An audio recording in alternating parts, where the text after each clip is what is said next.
Ito po yung, ngayon ko lang po na-encounter, pasensya na po, Mr. Chairman, pero sinabi po ng Multi-year year project programming. scheduling. Yes, ito po yung si schedule at pagpaplano ng mga iba't ibang proyekto over a longer period po. Alam po niyo yung Survey 123. Ano yun? Hindi ko alam. Alam Aalamin po ko niyo po, yung Mr. Chairman. RBIA. Hindi ko po alam. Alam Aalamin ko po po. niyo yung SDM4. Hindi din po. Hindi ko din po alam yun. Ang problema po kasi ito yung mga sistemang ginagamit ng mga kawatan sa inyong departamento. Sabi ko nga, kung puro sapsap at mga butete lang ang pakukulong ninyo, walang mangyayari. Agree po ako. Pero sana po, kung makulong po natin itong mga sapsap, sana po magaman din po natin kung Hindi sino po yung yun mga ang nasa layunin itaas. ng kumiting ito. Hindi sapsap, hindi butete ang aming hinahanap. Agree po. Yung malalaking isda para matigil po ang mga kawatan. Agree po, Mr. Chairman. Alam po ba ninyo na yung sumbong sa Pangulo ang ginamit na batayan ay yung MYPS? Opo, yun po ang ginamit na batayan. Yun po ang ginamit na batayan, kaya mali po lahat. Pati po ang committee ito ay na-mislead. Alam po nyo kung bakit? Po, Mr. Chairman. Ang MYPS po, ang ginamit dyan, puro initial na coordinates. Sana wag ka nang binubulungan muna niyan para na... Ako po bilang personal kong pangtulong sa committee ito, ako lamang po nakakita na ng halos 14 na discrepancy sa mga coordinates na ibinigay sa sumbong sa Pangulo. Naniniwala po ba kayo? Mamaya bibigyan ko kayo ng kopya at ibibigay ko rin sa komite ang 15 proyekto na mali ang coordinates. Posible po yung sinasabi ninyo, Mr. Chairman, na may maging coordinates. Nakikita na rin po namin yan ngayon sa ongoing investigation namin. Yung sumbong sa Pangulo ay mali at ang nakikita ko po riyan halos 100 o isang libong proyekto mali ang coordinates. Ibig sabihin, kahit ano pong gawin yung pag-iimbestiga, kapag hindi po ninyo sinolusyonan ito, lalo po kayong malalagay sa misleading situations. Naniniwala po kayo? Naniniwala po ako. Kailangan pong solusyonan ito at ayusin itong mga sistemang ito. Ang PCMA po ang sinasabi nila, geotag at real time. Hindi po totoo yan. Naniniwala po kayo?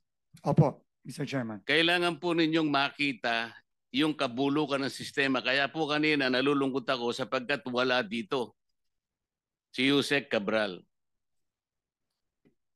Alam po ba ninyo na si Yusek Cabral ay nag-text kay Senator Soto?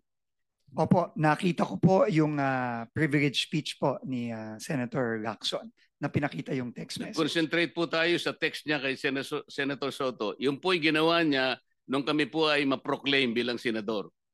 Tinanong po ba niyo siya kung bakit niya ginawa yun? Opo, tinanong ko po siya. In fact, nung una ko pong siyang tinanong, sinabi po niya wala siyang communication kay Senator Soto. Na hindi totoo? Well, clearly po, hindi po totoo dahil lumabas po yung text message at kinonfront ko po siya ulit at nagpaliwanag po siya na sinasabi po niya, siya po daw ay nagtatanong kung meron pong priority project ang opisina ng senador, which is clearly hindi consistent po dun sa unang sinabi niya sa akin. Sinabi nga po ng ating chairman sa kanyang privilege speech, Yusek Cabral was lying to her teeth. Totoo naman eh. Bakit po niya ginawa yun? Siguro po, meron po siyang tinatago, Mr. Chairman. Hindi lamang po yun. Nagpresenta siya, gusto niya sigurong masiyahan si Senator Soto sa pag-aakala niya noon, Senator Soto kasi is a contender for Senate President. Tinanong niyo ba siya kung si Senator Soto lang ang tinext niya? Sabi niya, sana makita ko yung priority niyo, 500 million for now. Ibig sabihin, may trans pa yun eh. Alam po ba niyo kung meron pa siyang tinext na ibang senador sa ganun ding pamamaraan? Wala na po siyang sinabi sa akin ganun, Mr. Chairman. Naniwala naman kayo na wala na siyang sinabi? Siguro ho, mahirap pong maniwala kung yung una ko dapat tanong. sana po bago nyo inallow siya na mag-resign, ay talagang pinagtatanong, dito po kasi nakasentro yung sinasabi ko sa inyong talamak at bulok na sistema ng DPWH. Hindi po siya dapat makalampas doon eh. Sayang po. Pero sa mga susunod sanang pagkakataon, kailangan nakaharap siya rito dahil iisa-isahin ko sa kanya para po makita rin ninyo bilang kayo po ay bagong pinuno ng DPWH. Mamimislead po kayo sa napakaraming pagkakataon. Katulad lang po yung sinasabi ni Senator Amy kanina do sa mga flagship projects, foreign assisted projects, deliberately po niyang binabawasan yun eh. Nilalagay pa niyo sa convergence. Alam po ba niyo yung mga convergence projects ng DPWH? Opo, Mr. Chairman. Ano-ano po yun? Ito po yung mga proyektong katuwang ng DPWH ang iba't ibang ahensya Katulad po ng ano? Ng tourism, ng DOTR, ng agriculture. Katuparan, DOTR, TRIP, DOT, Roll It, DTI, DTI. TICAS, PNP, DND. Opo. Dito po nalalagay. Ano po ibig sabihin ng SSP?